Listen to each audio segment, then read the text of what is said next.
მოგიწევთ. ირმა ასკურავარი ჩვენი სტუმარი და რატომ ახლავე მოგახსენებთ, ხო? აუცილებლად. რთული მისახვედრი. თვითონ ისე გამოიყურება. ხო, მაგრამ ვინც ვერ მიხვდა, უნდა თქვა. როგორ უნდა წარგაგინო? ტატუ არტისტი. ხო, იცი რატო ვიკითხე, იმიტომ რომ არტისტი ცოტა მეცოტავა ეხა იმისთვის იმდენი წელია ამ საქმით არის დაკავებული და რატო გენიოსი არის. საბედნიეროდ მისი ნამუშევარი მეც მაქვს ზურგზე და ყველას ჩვენ გვაქვს თითოეულა და დღეს ვილაპარაკებთ სვინინგზე და იმ პრობლემებზე, რომლებიც რაღაც ამბოლო დრო ძალიან აქტუალურია საქართველოში.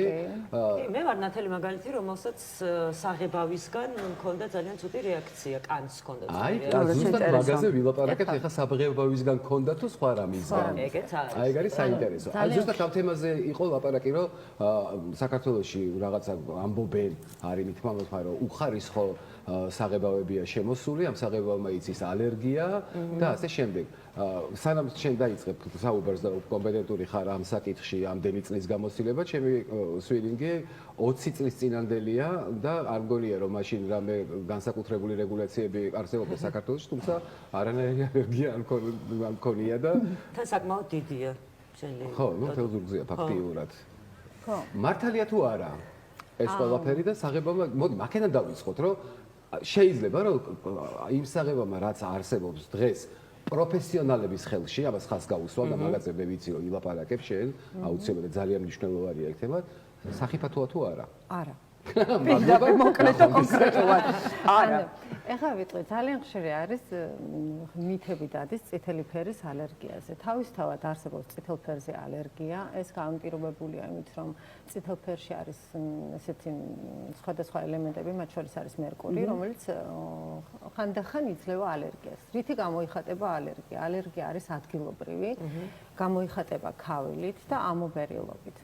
მაგრამ საერთოდ წითელი ფერი არის რთული სამუშაო და როდესაც დამწყები არტისტები არიან ან პროფესიონალები არიან, უშვებენ შემდეგ შეცდომებს. ანუ წითელი ფერი არ ჩანს მუშაობის დროს სისხლიც გამოდის და ძალიან ბევრჯერ ატარებენ. ძალიან ბევრჯერ გადატარების დროს ხდება პირველი ქსოვილის დაზიანება, რაც მერე იწვევს არასწორ მოშუშებას. და შემდეგ თუ კი არასწორი მოშუშება მიდის ინფექცია და როდესაც მიდის ინფექცია, აი სავალალო შედეგი დგება. ხშირად მიდიან პირდაპირ ან ექიმთან ან დერმატოლოგთან, ისინი ამას ვერ უშველიან, იმიტომ რომ ტატუ არტისტმა უნდა იცოდეს თუ რა უნდა უთხრას თავის კლიენტს, რომ ეს ალერგია ლოკალური აღმოიფხვრას. ანუ პირველი რაც მნიშვნელოვანია საერთოდ ტატუს გაკეთების შემდეგ ტატუს დაბანა. ხშირად ეუბნებიან ტატუ არ დაიბანოს. 3 დღე არ დაიბანოს. კი, ახლა გადაკვრის საშუალებები არის, რაც უზრუნველყოფს იმას, რომ ტატუ უსაფრთხოდ იყოს და იქ არ იყოს არანაირი სხვა ბაქტერიები აღარ შედის. მაგრამ ხშირ შემთხვევაში ეუბნებიან, რომ არ დაიბანო, არ დაბანის შემთხვევაში რა ხდება, ბაქტერიები გროვდება, ქსოვილი არასწორად რჩება, და მით უმეტეს თუ დაშრამულია და შემდეგ არტისტს აქვს საბაბი, რომ თქვას, რომ შენ ფერმა მოგცა ალერგია. ეხლა რა ხდება? სინამდვილეში მოვლა მისცა. სინამდვილეში მოვლა და თვითონ პროცედურა თუ როგორ არის ჩატარებული. საქართველოში ძალიან ხშირია, რომ თვითონ ეს პრაქტიკა არ აქვს იმისა, თუ როგორ უნდა იმუშაოს სხეულზე, სადაც არის სისხლი. ეს კიდე სხვა თემა არის, ამაზე ცოტა მოგვიანებით ვიტყვი. და ეს რაც მთავარია, აბრალებენ ფერს. წითელი ფერის ალერგიის აღბოფვა თუ კი ის არის და მე ვარ 23 წელი ტატუ არტისტი და ერთადერთხელ მაქვს ნანახი წითელი ფერის ალერგია და ისიც ხვის კლიენტზე. რა ხდება ამ დროს? ჩვენ გვაქვს ესეთი სპეციფიური მეთოდი, რასაც ვეძახით ფერის ამოყვანას. ანუ შენ რაც არ უნდა ანტიჰისტამინი დალიო, წაისვა, ის არაფერს არ გიზავს. თუ ნამდვილად არის ეს წითელი ფერის ან რაღაცა კონკრეტული ფერის ალერგია, ეს ფერი უნდა ამოიღო. ამის სპეციფიური მეთოდი გვაქვს ჩვენ პროფესიონალებს, ანუ არ ვაფიქრებ.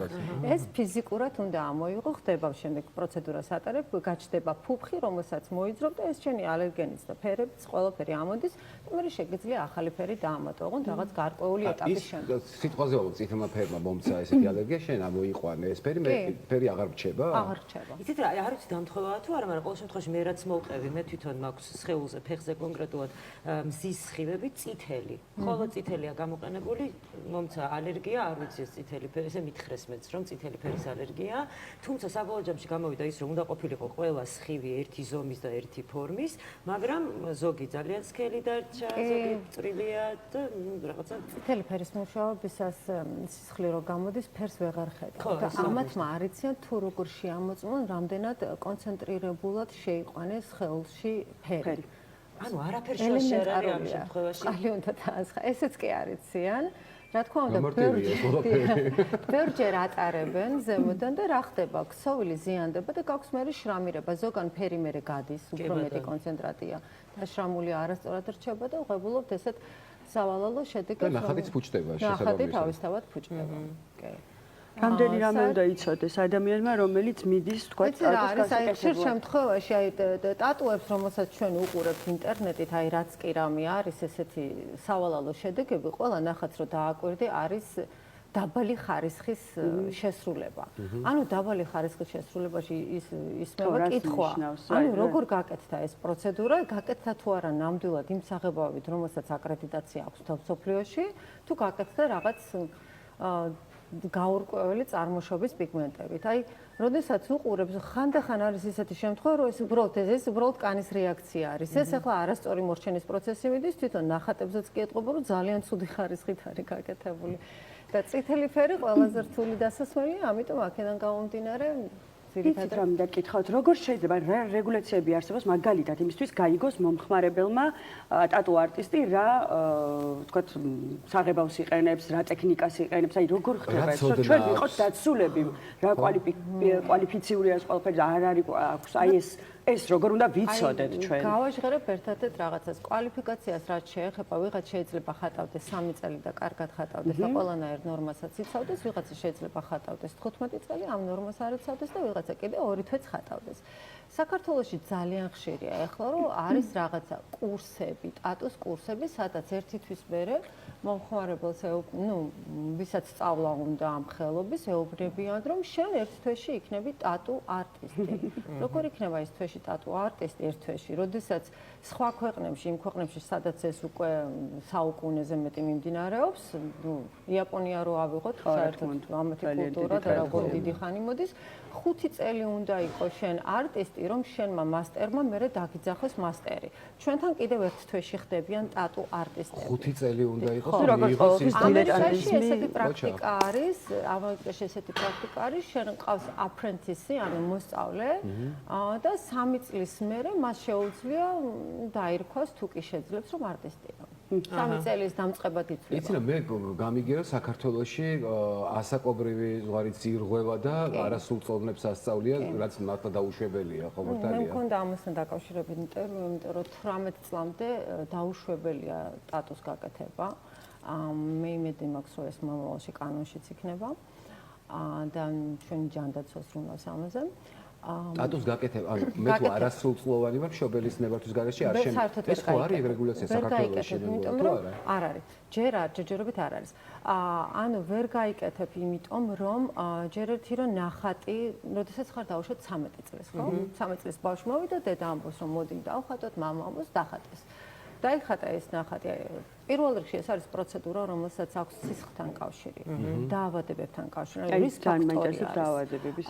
ხო, რის ფაქტორი არის მიუხედავად იმისა, რომ ერთჯერადია ყველაფერი, აქ ყველაფერი დამოკიდებულია იმაზე, თუ რამდენად კარგად იცის არტისტმა თვითონ სანიტარული ნორმები სისხლთან მუშაობის პროცესში. ამას მნიშვნელობა არ აქვს ერთჯერადი, არაერთჯერადი, თვითონ მუშაობის პროცესი უნდა იყოს გაკონტროლებული. პროცესის და პოსტ მე მოვლა ხო. ესე იგი საერთოდ 18 წლამდე ყველა ორგანიზმი არის მზარდი და როდესაც ნახატს იკეთებ აი აქ რო გაიზრდები ადის ზემოთ. კი, ან გაიწელება, ხო. ანუ ესე იგი პოტენციურად ნახატი ფუჭდება. ანუ ბავშვი 13 წლის, რომელსაც მიყავს და გინდა რომ ტატუ გაუკეთო, გინდა არ გინდა ეს ნახატი გაუფუჭდება, შეეცვლის ლოკაციას, თავი რო გავანებოთ იმას, რომ ბავშვი საერთოდ ჩამოუყალიბებელია ამ დროს. ასეთი გადაწყვეტილების მიღების დროს, როდესაც რაღაც გრჩება მთელი ცხოვრება. რა თქმა უნდა, ბავშვი კი არა, დიდებსაც გვაქვს ეს პრობლემა, რომ გავიკეთებთ და რაღაც პერიოდის მერე გვბეძრდება. ხდება და მით უმეტეს ბავშვი და მოზარდზე როცა ლაპარაკი, ნამდვილად ძალიან რთულია ხა გამოიცნოს იმან რეალურად, ნამდვილად რა აი ხა უნდა. იმ ადამიანებისთვის, ვინც არიცნობს ირმას სიტყვაზე, არიცნობს კიდე რამდენიმე ისეთ არტისტს, რომელიც ჩვენ ვიცით, რომ ბევრი წელია მუშაობენ და კარგად მუშაობენ და სანდოები არიან. არ ვიცნობ ამ ადამიანებს, არ გიცნობ, აი ვარჩეულები ერთ-ერთი მოქალაქე, რომელსაც უნდა რომ გაიგეთოს სტატუსი, როგორ უნდა მოვიქცე? ნუ მთავარი არის რომ მოვიძიოთ კარგად ინფორმაცია თვითონ არტისტის შესახებ, ვინ არის, რა არის, რას აკეთებს, ნამუშევრებს შევხედოთ. ძალიან რთული სათქმელია ეს ყველაფერი იქიდან გამომდინარე, ჩვენთან არანაირი ამის რეგულაციები არ არსებობს. და იმედი მაქვს რომ მომავალში იქნება პირველ რიგში ყველა ტატუ არტისტი ვალდებული უნდა იყოს რომ იცოდეს რაღაც ნორმები რომელიც ჩვენ შეგვესაბამება მაგალითად ამერიკაში არის ამისი სპეციფიური კურსები არტისტებისთვის რომ იცოდნენ თუ როგორ იმოქმედონ სხეულთან თავარია უსაფრთხოება შენიც და შენი კლიენტებისაც და კიდევ საქმე იმაშია, როდესაც შენ იცი რომ ვიღაც არის დამწყები, ანუ უნდა იცოდე რომ 3 წელი მინიმუმ ის დამწყებია და უნდა იცოდე რა შედეგსაც მიიღებ. არ შეიძლება ხდება ესეთი რაღაცა რომ ერთი თვე ისწავლა თვითონ სადღაც გაიარა კურსი და 8 თვეში თვითონ უკვე სხვას ასწავლის. ნუ ეგეთ შემთხვევებიც არსებობს? უამრავი არის საქართველოში. ეხლა თბილისში იმდენი ტატუ არტისტია, რა ვიცი, მგონი მომხმარებელზე. ხო. ნამდვილად ყოველი მეორე არის ესეთი პროფესია, რომელსაც სჭირდება ძალიან აი სპეციფიური მიდგომა, ძალიან დიდი პასუხისმგებლობაა და სამწუხაროდ ყველას გონია, თუ კი აპარატი ხელში აიღო, ხატვა შეუძლია. ამიტომ პირველი გაფრთხილება არის, რომ იცოდ რომ მინიმუმ 3 წელი ეს ადამიანი უნდა იყოს მაინც ამ ინდუსტრიაში. შეიძლება ერთი კითხვა დავსვა უსაფრთხოებასთან დაკავშირებით მაინტერესებს რა დაავადებების რისკი შეიძლება აღმოჩნდეს თქვათ როდესაც ეგეპატიტი. ნუ მეტი პასუხი მე მგონი ხო ესეთია ძალიან ფატალურ შედეგებამდე შეიძლება ვიცოდეთ ვისთან მივდივართ. რომ მიდიხართ ტატუს გასაკეთებლად არტისტმა უნდა შეგავსებინოთ ფორმა. მაგალითად ჩემ სტუდიაში არის ესეთი ფორმა, მე კიდევ რამოდენიმე სტუდიებს გადავუზიარე. არის ესეთი ფორმა, სადაც წერია, რომ შენს არტისტს უნდა შეატყობინე თუ კი გაქვს შენ რამე ალერგიები, ასე შემდეგ, ანუ მთლიანი ინფორმაცია დაახლოებით შენ ჯანმრთელობის შესახებ და აუცილებლად უნდა იყო ფხიზელი, არ უნდა იყო ნასვამი, არ უნდა იყო პახმელიაზე 24 საათით ადრე. სამწუხაროდ არაფერი შემივსება. მე შემივსია სხვათა შორის, აი, როდესაც პირსინგი გავიკეთე, მაშინ შემავსებინეს, მაგრამ ტატუს დროს ძალიან მნიშვნელოვანია, კი. ხო, მე პირსინგი პირდაპირ ეთერში გავიკეთე, ახალი რეგულაციებისად. აქვე შევავსეთ ყველაფერი. სამუთი იყო, ხო? და ახლა ახალი რეგულაციებია კიდევ ახლა მსოფლიოშიც ესე არის, რომ ადრე ესე ძველი დრო რო იყო, სკამზე იჯდნენ და ხელი ესე დადებული ქონდათ, ეხლა უნდა იწვეს პაციენტი. იმიტომ რომ გულყრის ანუ რისკები უფრო დაბალია, უფრო კომფორტულად არის. არის ძალიან ბევრი ნიუანსები, რომელიც არის გასათვალისწინებელი და როდესაც მიდიხარ სტუდიაში, შენ თვითონ ხედავ ამ ყველაფერს. ხო და აი სწორად აღნიშნეთ რა ხაზი მინდა გავსვათ ავთვერი წამოწა თუ გავიკეთეთ რაც ხდება ხოლმე ხშირ შემთხვევაში არაბითარ შემთხვევაში არ შეიძლება. ანუ რაც მოხდა ვეგასში, დარჩა ვეგასში, წარმატებით. ხო, ძალიან რთულია, იმიტომ რომ მე მყავდა ერთი კლიენტი, რომელსაც ნასვამიც იყო სხვადასხვა დრაგების ზემოქმედების ქვეშაც იყო და გაიკეთა ტატუ და რომ გაახსენდა მეორე დღეს რა ახატია სრული საოცრება, ანუ სრული საოცრება, ანუ მე გადავწყვეტ არის მიღმაჯობია. ძალიან ხშირად ხონია ესეთი შემთხვევები. თავარი ამბავი, ვისთვისაც დღეს შევიკრიბეთ და რაც გვაინტერესებს ყველაზე ძალიან, ანუ ასეთ დასკვნითი ამბავი რომ გავაკეთოთ ჩვენს გადაცემაში, ის საღებავები, რაც პროფესიონალი ტატუ არტისტების ხელშია არ არის საფრთხე და არის სოფლიო ჯანდაცვის მიერ. კი, არის ესეთი, ეხლა არის ესეთი, ევროპას აქვს თავისი რეგულაცია, ამერიკას აქვს თავისი რეგულაცია, ყველაფერები ამერიკასა და ევროპაში თავის რეგულაციებს შეესაბამება. ლაპარაკი არის იმაზე, რომ ალერგენები კი არ არის შიგნით, უბრალოდ ეხლა ალერგიები მოხშირდა, ინგრედიენტები, რომელიც არის ფერებში, შესაძლოა ქონდეს ალერგიული რეაქცია, მაგრამ ეს არის მხოლოდ ლოკალური, არანაირი შოკი, არანაირი სახიფათო არ არის. და კიდევ ეხლა ლაპარაკობენ იმაზე, რომ არის ზოგიერთი პიგმენტები, მაგალითად როგორც ლურჯი, მწვანე, წითელი და ყვითელი, ამ ფერებში არის რაღაც ელემენტები, რომელიც შეიძლება კონსისტენცია შეიცვალოს, შეიძლება თქო ამისი დასაბუთებაა ჯერ საჭირო, თვითონ კომპიუტერული ტომოგრაფიასა და ultraviolet lights-ზე შეიძლება რაღაცა შეიცვალოს და გამოიწვიოს რაღაცა რეაქცია. ამაზე უბრალოდ რაღაცა, ანუ ესეც სახიფათო არ არის. ესეც სახიფათო არ არის. უბრალოდ ევროპამ გადაწყვიტა, რომ უფრო იყოს ესეთი ზრუნავდეს თავის მოქალაქეებზე, გამოუშვა რაღაცა კანონი, რაღაცა პიგმენტებთან მიმართებაში და არის რაღაცა ბრენდები, რომელსაც ამერიკული ბრენდებია და ასევე აკრედიტაცია აქვს ევროპაში, თავისი ხაზი აქვთ და ჩვეულებრივად იხატება ხალხი, არანაირი ალერგიული რეაქციები არ არის და ფერი არ ნიშნავს, რომ ფერზე გექნება ალერგია. თუ კი არის კონკრეტული მხოლოდ ფერები, რომელმაც შეიძლება მოქცეს ალერგია, ეს არის ძირითადად წითელი, ამიტომ რომ მერკურის გამო და აქედან გამომდინარე არ არის საშიში პროცედურა არანაირად თვითონ ტატუ ხდება საშიში მაშინ, როდესაც არ არის დაცული სანიტარული ნორმები, მუშაობის პროცესი და მოვლის პროცესი. ნუ როგორც ყველა ამომწურავი პასუხი მივიღეთ. პროფესიონალებთან უნდა გქონდეს საქმე, ხომ მართალია, თორე ესე შეიძლება ბრანაწავის ოპერაციაც გაგირთულდეს.